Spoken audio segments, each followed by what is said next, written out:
What I'd like to do is to take a few minutes to provide you with the facts about where we've been, where we are, and where the U.S. is headed, both financially and fiscally.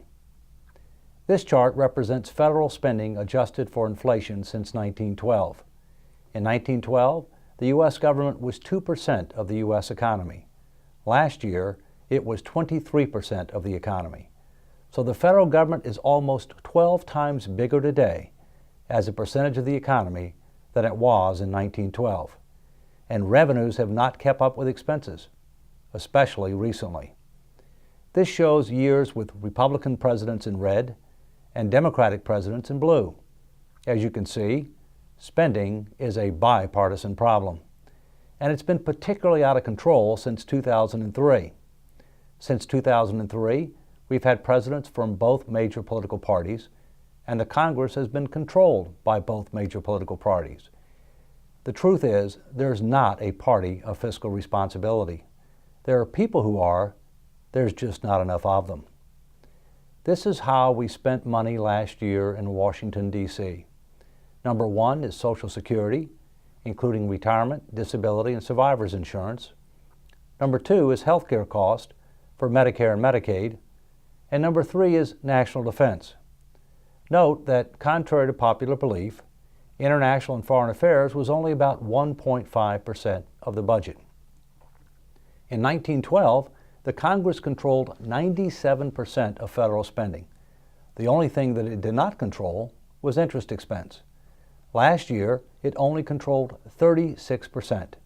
Of that part, which the so-called sequester is forcing downward, it includes all of the express and enumerated responsibilities of the federal government under the Constitution, all investments in our future, and all investments in young people. That approach is not a prescription for prosperity. If you use honest and comparable accounting to compare us to Europe, you would add federal, state, and local debt as a percentage of the economy. By doing so, you will find there is only one country in Europe that has a higher percentage of debt to GDP than us today, and that's Greece. And we don't want to follow Greece's lead. So who owns our public debt? China and Japan are the largest foreign holders, together with OPEC nations, but the largest single holder is the Federal Reserve. The Federal Reserve purchased about 80% of new U.S. debt in 2011 and over a third of new debt in 2012. The Federal Reserve is also the only major player purchasing long-term U.S. debt. Stated differently, we are self-dealing in our own debt. And for every 1% future increase in interest rates on federal debt, interest costs will go up over $160 billion a year. And what do you get for interest? As we say in the South, shinola, nothing. Now, you're probably familiar with the national debt clock. It's currently over $16 trillion, up from $5.6 trillion in 2000. But it lowballs the problem. When you consider unfunded civilian and military pensions and retiree health care, unfunded Social Security and Medicare promises, and various other commitments and contingencies, and these numbers are all there in the official financial statements of the U.S. government. And when you then use a simple principle called math, in the year 2000, the federal sinkhole totaled $20.4 trillion. At the end of last year, it was up to about $70 trillion and going up about 8.2 million a minute, 14.4 billion a day, $80 billion a week, and over $4 trillion a year. So the problem is a lot bigger than the politicians admit. The sinkhole is getting deeper very rapidly by doing nothing, and Washington has become very adept at doing nothing. Hopefully, this will give us a greater sense of urgency to act, even more than the national debt clock. Importantly, this $70 trillion number could be reduced by tens of trillions of dollars, even if the reforms are phased in over time, because it's a discounted present value of future cash flows. Therefore, the sooner we make real changes, the better. But what if we don't act? This is what the future looks like for our annual budget if we go back to taxing at historical levels of 18% of our economy, which we're expected to return to by 2014, if we don't reform Social Security, Medicare, and Medicaid, if we charge the difference to the credit card, and if interest rates don't go out of sight. The fastest growing expense? Interest, for which we get Shinola. The second fastest growing expense is healthcare, which we have to do something about or we can't solve the problem. And the longer we wait, the worse the problem gets. So it's prudent to act sooner rather than later because time is working against us. If we don't fix these problems, here's what happens to debt as a percentage of the economy. Only one time in the history of the United States have we had public debt over 100% of the economy, and that was World War II. But we got something for World War II. We defeated the Axis powers, we saved the free world, and after World War II, we were over 50% of the global economy, the dollar was as good as gold, and we had 16 persons working for every person retired on Social Security. The U.S. grew dramatically, and we did not pay off a dime of debt. But public debt as a percentage of the economy went down to 26.1% in 1980. But we lost financial control in 2003. And now we're headed for third world nation status on debt as a percentage of the economy if we don't change direction pretty quick. But reducing debt as a percentage of our economy will be harder to do than after World War II. Not only is spending higher than tax revenues now, but spending on government retirement programs are clearly going to grow. Medicare Part A, the hospital insurance program, has been adding to deficits for a number of years in a row now. Social Security didn't add a dime to the deficit in recent years until 2010, but now is increasingly paying out more than it takes in. And the cash flow deficits from both these programs are going to grow rapidly in the coming years. Why? Because there are 10,000 people a day eligible to retire on Social Security and Medicare. They're the so-called baby boomers, and I'm one of them. And eventually, I'll be eligible. 10,000 new retirees a day for the next 17 years means that government will have to start paying more benefits, but as people exit the workforce, the government will get less revenue. So it's a double whammy that has to be dealt with.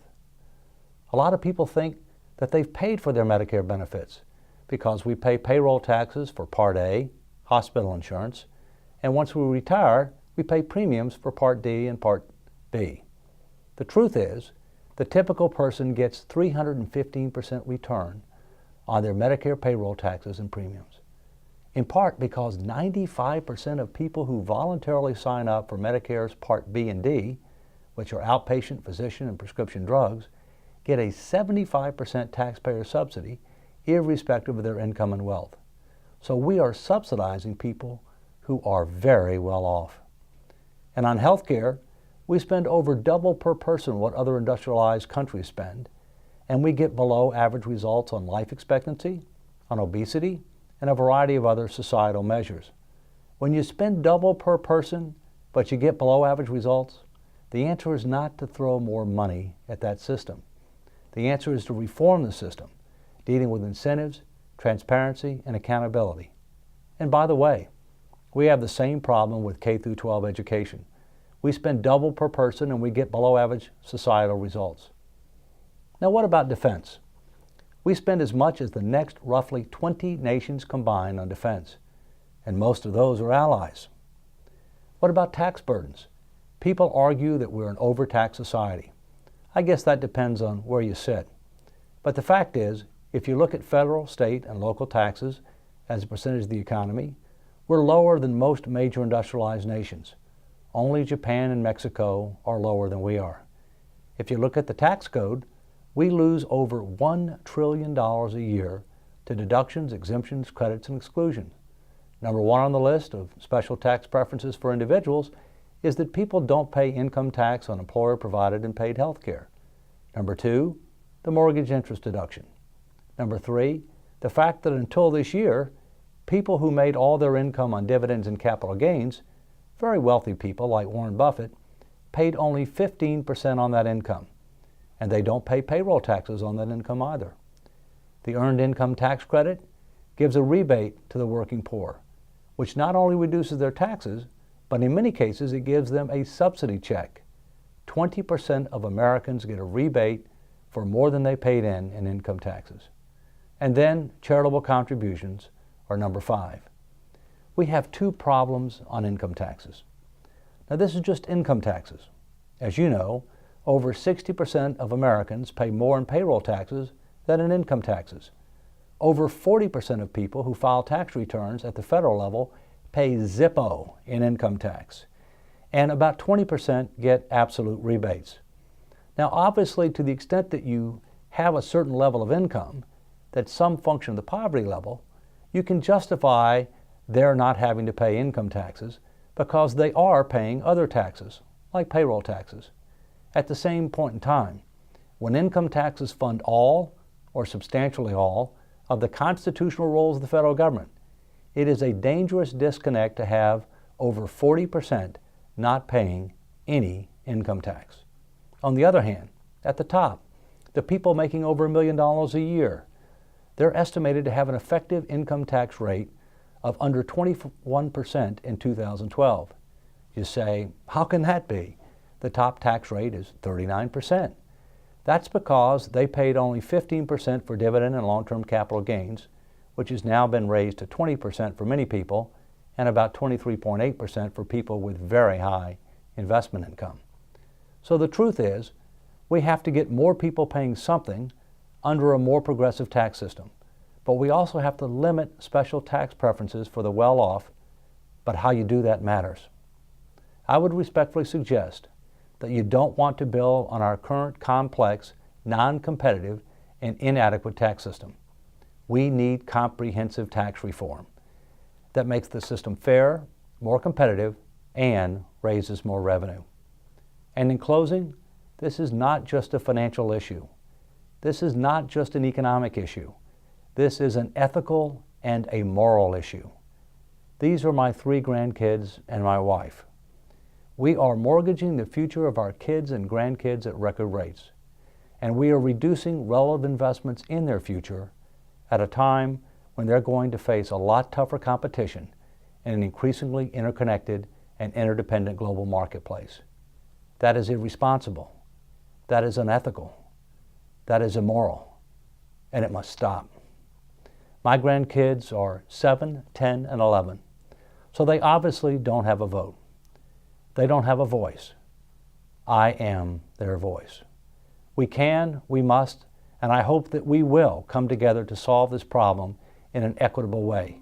Let's work together to do it this year.